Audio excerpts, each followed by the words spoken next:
Hello guys, welcome back to my channel Nayak RC again. So this is the Telon video series 3 which we are shooting, and in this video we are going to discuss a few major points and updates inside the Talon aircraft, and also how do we secure the skidding of the aircraft. So the major point I wanted to discuss is the orange cube which we have received yesterday, and here 3 GPS. So we are going to update our Pixoc black cube from black cube to orange cube, and here 2 GPS to here 3 GPS. So we have received it yesterday itself, and we have unboxed the components, and we have also installed it on the aircraft. I'm going to show it to you in a minute.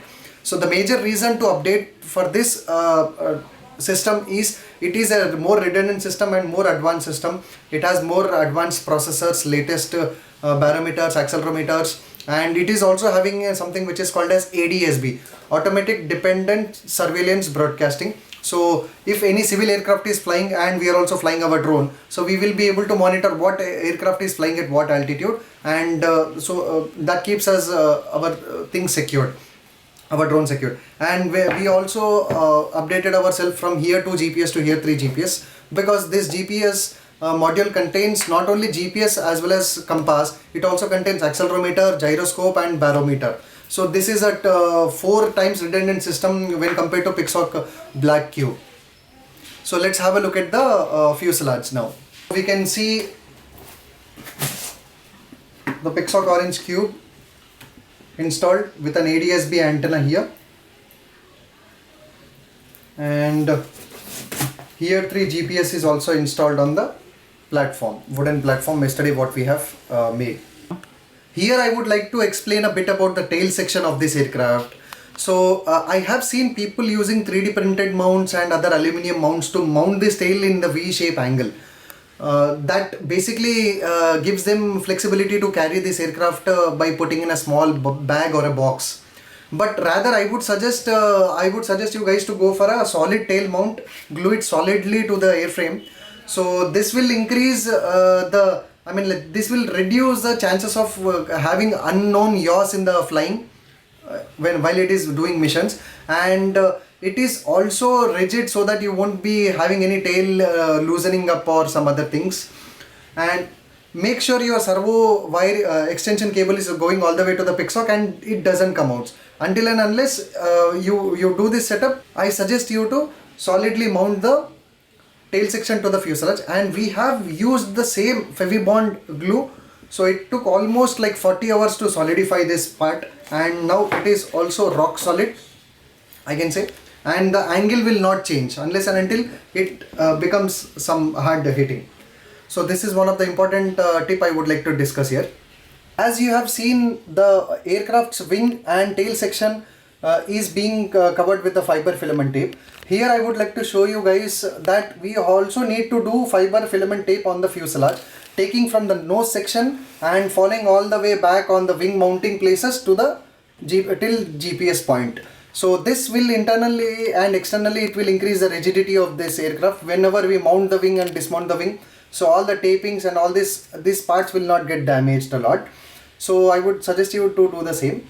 And on the hatch of the aircraft itself, we have cut a small hole where our GPS sits. This hole is properly marked and cutted. So make sure this hole and this hatch goes properly and it covers totally.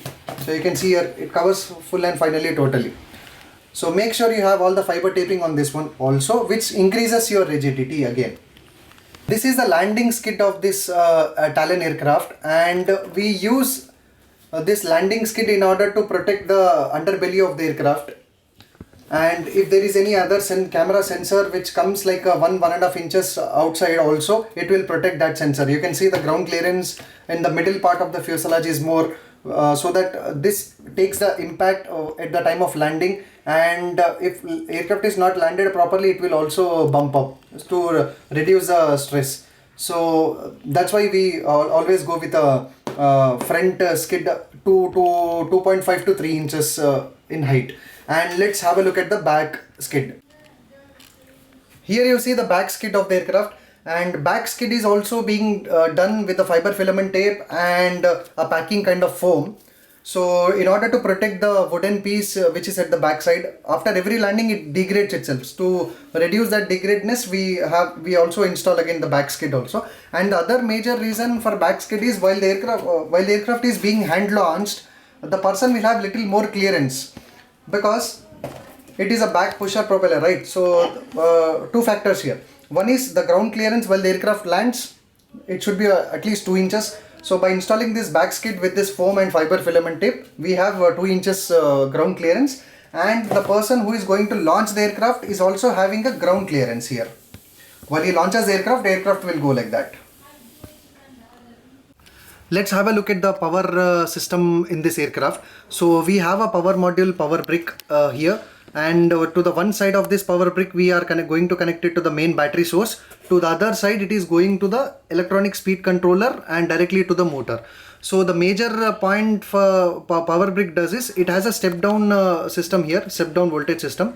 So how much ever the voltage we give, it steps it down to 5 volts, and through this cable it is going to connect it to the PIXOX power port, either power port 1 or power port 2. So this will internally power up the PIXOX, GPS, receiver, and only the telemetry system. Okay, so let's have a look at this wiring diagram in the PIXOX cube. So once in the power system 5 volt DC input is coming, and in the USB port we have a female USB connector and as well as a buzzer system here. So buzzer will give us a beep indication whenever the system is turned on or we have any error. So you will be seeing that in later videos. And the other side, in the CAN 1 port, we have connected our here 3 GPS, new GPS. And coming to the main output and RC input, so we have a X8R receiver which is connected inside the aircraft, and we have attached a double side tape to it. So let's connect it to the side. And in the S-bus port of the receiver and RC in port of the PIXOX, we are going to connect our receiver. And in the main output ports, channel 1 will be going to the Y connector to the wings. Channel 2 is going to the right V-tail. Channel 3 is going to the throttle. Again, that is the ESC for the back motor. And channel number 4, which is going to the left rudder. So these are the basic electronic connections. And we also have an telemetry system. So we are going to use a long range radio telemetry, RFD 900. So this telemetry is going into the telemetry 1 port here. So the 5 volt which is coming from the power brick power module is internally powering the PIXOX cube systems, GPS system, receiver system, and only the telemetry system. So this telemetry will be attached to the side of the fuselage here. And we also have our antennas, receiver antennas exposed outside there. So these are the basic electronic connections to the PIXOX.